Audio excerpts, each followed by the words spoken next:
Splice Original.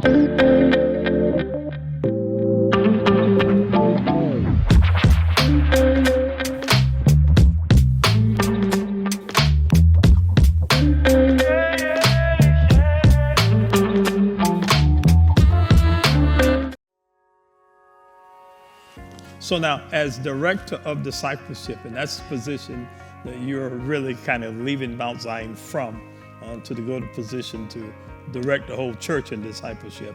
So then, as the director of discipleship, you've been in that position for approximately 6 years, if I'm correct, right?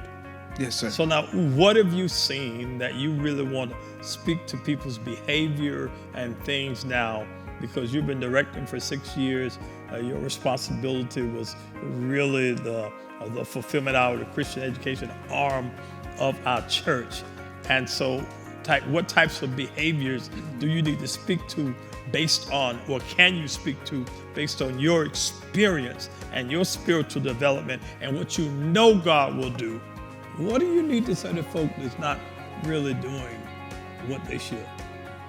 Here's what I know, Pastor, is Christian education is the answer to every problem in the earth realm. So the behaviors, Pastor Moore, that I want to speak to is individuals who don't know who they are, don't know their purpose, individuals who are complaining, individuals who are wrapped up about what happened in the past, individuals who are plagued with unforgiveness, bitterness.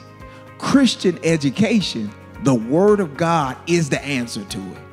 And here's what I know, because you taught me. Here's what I know, that when an individual surrenders themselves to the Word of God, they obey the Word of God, God now then begins to give them fulfillment.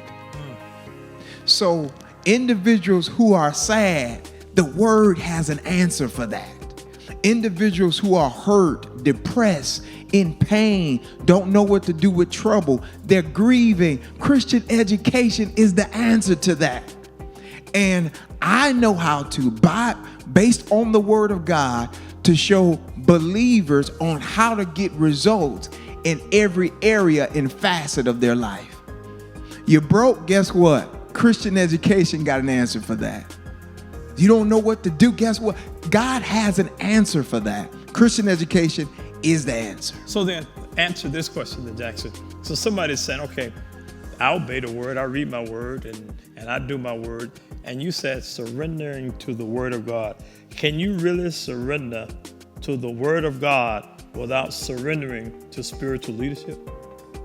Pastor Moore, it is incumbent upon every believer that, and I love how God sets this up, that in the local church, the voice of God sounds like your pastor. So you can't separate the two. So when you talk about surrendering, it's suggesting that I am under the leadership of my pastor. Hebrews 13:17, obey those that have rule over you, for they watch over your souls. So this surrendering process, it all begins and starts with the person that God has placed over you, which is your spiritual leader. And here's what I know. Here's what I know, Pastor. Because I surrendered to you and your leadership, it gave birth to who I am today. So in essence, and we talked about this body piece earlier, you cannot become all that God has called you to become without spiritual leadership and without your pastor. As a matter of fact, your spiritual life will always remain stunted, and you will never grow to who God has called you to be because you're not surrendered and submitted to spiritual leadership.